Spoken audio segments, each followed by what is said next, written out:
Witam Was pięknie, Rostomili. Dzisiaj Wam wyrządzę o szewcu.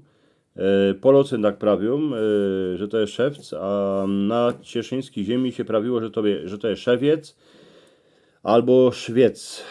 Jak mocie radzi to moi wyrządzani, to mi dajcie palec do wyrchu. Subskrybujcie mój kanał. Dziękuję pięknie. Otóż, co się robi, albo co się robiło, jak się stargały, albo jak się stargają budki, jak się w nich krumflek odlepi, albo zola zacznie gonić, nadejść przeca, że się drepsi do szwieca, do chłopa, co poradzi sprawić każdy butek. Ten od paniczki, a ten chłopski. Szewcy szewcowali gor w miastach, w Beskoczowie, w Cieszynie, albo w Karwinej. Hajdowni, synek, co się chciał uczyć, jako się sprawuje budki, musiał iść się uczyć do szwieca, majstra, a dziwać się, jako się co robi. Było i tak, że szewiec, foter, uczył swojego synka, ale on musiał chcieć się tego wszystkiego nauczyć, bo szewcowani to nie ma takowno lahko robota.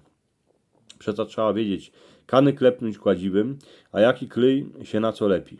Inkszy klej się lepi na krumflek, a jeszcze inkszy na zole.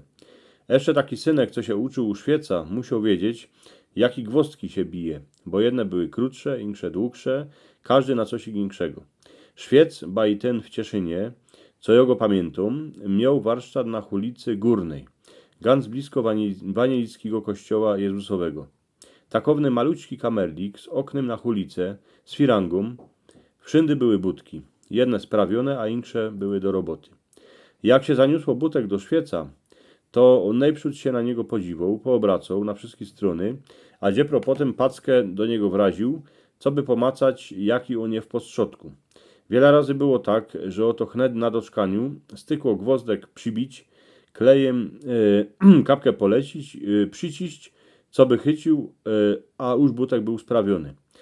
Że z tymi klejami to było tak, że w budku lza było drepsić dziepro na drugi dzień, bo ten klej musiał do porządku chycić. A hańdowni ty kleje smierdziały jak pierun, tuż jak temu szewcowi nie zowiścił tej jego roboty. Jak rejcary jakiś za to miał, ale musiał się kupa chemija nawoniać. Jak się przyszło do szewca, to dycki on miał kupa rzeczy. Najprzód o budkach, a potem bai, co się robi na tym świecie, a gor u nas w Cieszynie, a na cieszyńskiej ziemi. Do szewca się szło jako do starego kamrata, a on już tych ludzi, co do niego przydrepsili, fest dobrze znał. A prawiło się, a jeszcze się prawi, że ktoś klnie jako szewiec. Wiecie, to jest prawda, bo sprawić butek to tak, co by się nie rozlos, to trzeba mieć cierpliwość, a norymne nerwy. No a jeszcze się trzeba było spytać, kiej te budki będą sprawione. Tuż jak bai przydrepsiła takowe jakoś ich paniczka, a robiła się co ona to nima, to szewiec sprawił, że te budki będą zrychtowane za tydzień. Ale jak przydrepsiła oto taką starka, co bywała w kamienicy naprociw, a pytała go, co by jej to sprawił, bo nimo w czym drepsić, to szewiec jej to sprawił raz, dwa, trzy. No wiecie, kiedy się idzie za kimsikej, co by coś ich zrychtował, to trzeba chyrę niechać duma. Dzisiaj już szewców jest strasznie mało, bo ludzie, jak się im budki z rympolum, to ich wyciepują, miasto dać sprawić. Też teraz są insze budki jako kiejsi. Robi się ich z gumy, a z plastiku, nie jako kiejsi ze skóry.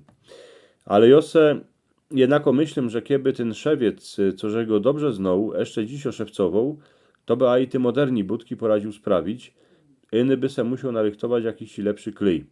Ten szewiec, co ja z go wspominam, to był Władek Badura. To był mój dobry kamrat, człowiek einfachowy, co na niego wszystko w żywocie, do niego wszystko w żywocie było białe albo czarne. Bo takowni byli szewcy. Albo się dało budki sprawić, albo nie.